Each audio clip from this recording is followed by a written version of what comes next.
हनुमानगढ़ ज़िले के अंदर नकली बीज और नकली कीटनाशक से नरमे की फसल हो गई है तबाह। उसके बाद किसान लामबंद होते हैं और फिर कलेक्ट्रेट पर पहले प्रदर्शन करते हैं, फिर एक दिवसीय धरना भी लगाते हैं। धरना लगाने के बाद प्रशासन के साथ होती है बातचीत के दौरान यह तय किया गया कि वैज्ञानिकों के साथ और कृषि विभाग के अधिकारियों के साथ खेतों के अंदर किसानों के प्रतिनिधियों के मद्देनज़र जो नरमे की फसल खराब हुई है उसका किया जाएगा मौका मुआयना, आकलन किया जाएगा और पता लगाया जाएगा कि आखिरकार नरमे की जो फसल तबाह हुई है और जो गुलाबी सुंडी का प्रकोप नरमे की फसल पर आया है आखिरकार उसके कारण क्या है।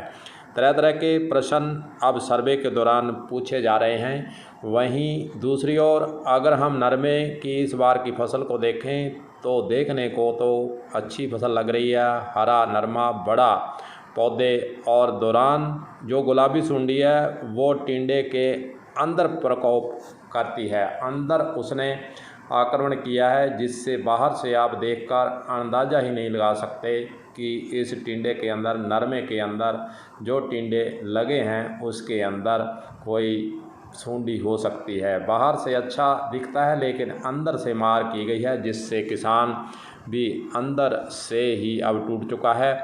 खर्चा किया और फिर कीटनाशक का छिड़काव कई बार किया।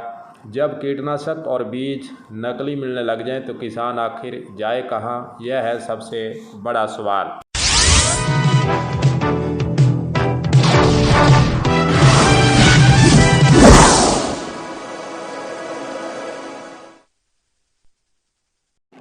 भारतीय किसान यूनियन के जिला अध्यक्ष रेशम सिंह के द्वारा एक विज्ञप्ति जारी कर जानकारी जरूर दी गई है कि किसान नेताओं के नेतृत्व में किसानों का दल निरीक्षण करने के लिए अधिकारियों के साथ गया था। शनिवार को यह गांव जंडाली, संपतनगर, दौलीपार, सिंहपुरा, अमरपुरा, जालूपाड़, संतपुरा, कई गांवों के अंदर निरीक्षण दल ने वहां जाकर गुलाबी सुंडी से जो नुकसान हुआ है उसको परखने का काम किया है। अब किसान नेताओं के द्वारा यह कहा जा रहा है कि निरीक्षण दल के द्वारा जो रिपोर्ट तैयार की जाएगी उसके बाद किसान जो है वो सरकार से मुआवजे की मांग करेंगे। मुआवजे की मांग करना कोई गलत नहीं है। हम किसानों के इस निर्णय पर कोई प्रश्न खड़ा नहीं कर रहे हैं कि मुआवजा मिलना ही चाहिए, आखिरकार नुकसान हुआ है तो मुआवजा मिलना चाहिए। वहीं अगर प्रधानमंत्री फसल बीमा योजना की बात करें तो इसके तहत भी जो फसल खराब होती है, अगर किसान ने बीमा उस फसल का करवाया हुआ है तो उसका फिर भुगतान, जो उसका नुकसान हुआ है उसका भुगतान करने का एक अधिकार किसान को दिया हुआ है। पर दरअसल कितने किसान इस योजना का लाभ ले रहे हैं, यह सबसे बड़ा सवाल। कई किसानों को इसकी जानकारी ही नहीं होती है कि आखिरकार प्रधानमंत्री फसल बीमा योजना के साथ कैसे जुड़ना है और जो फसल हम बोते हैं उसका बीमा किस प्रकार करवाया जाना है, यह भी थोड़ा किसानों के बीच में प्रचार प्रसार करने की आवश्यकता है। तीसरा सवाल खड़ा होता है कि आखिरकार किसानों को मुआवजे के लिए संघर्ष क्यों करना पड़ा। आखिरकार अंदर की बीमारी है जो उसको दूर करने की आवश्यकता है।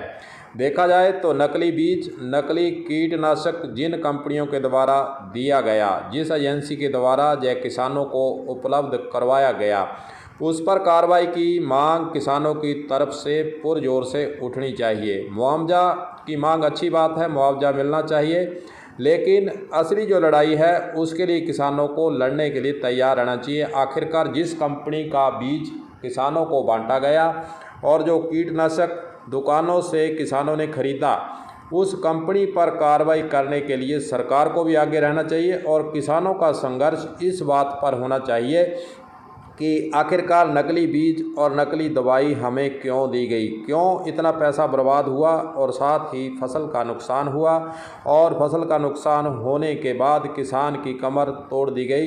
इस बात पर किसानों को लड़ाई लड़नी चाहिए और ये मांग पुरजोर से यही होनी चाहिए कि आखिरकार उस कंपनी और उस दवाई कंपनी और बीज कंपनी दोनों पर कार्रवाई सरकार करे, उनके जो लाइसेंस है उसको निरस्त करे, काली सूची के अंदर डाला जाए और उन पर मुकदमा मुकदमा दर्ज होना चाहिए। किसानों को जब मांग करनी चाहिए कि दोनों कंपनियों पर, कीटनाशक कंपनी और बीज कंपनी, दोनों कंपनियों पर मुकदमा दर्ज होना चाहिए, केस चलना चाहिए और यह लड़ाई किसानों को आगे लड़ने के लिए तैयार ही रहना चाहिए। वैसे 26 तारीख को किसानों ने एक अल्टीमेटम दे रखा है कि 26 को हम कलेक्ट्रेट पर फिर धरना लगाएंगे। इस धरने के अंदर कीटनाशक दवाइयों वाली कंपनी और बीज कंपनी दोनों पर FIR दर्ज करने के लिए किसानों की मांग होनी चाहिए, ताकि आइंदा से इस प्रकार के जो कृत्य, जो नकली उपलब्ध किए गए हैं बीज और दवाई, उसकी रोकथाम के लिए एक लड़ाई यह लड़ने किसानों को तैयार रहना भी चाहिए और लड़नी भी चाहिए। और देखते हैं 26 तारीख को जो अल्टीमेटम दिया हुआ है कलेक्ट्रेट पर प्रदर्शन करने का, उससे पहले सर्वे के अंदर क्या चीज़ निकल कर सामने आती है।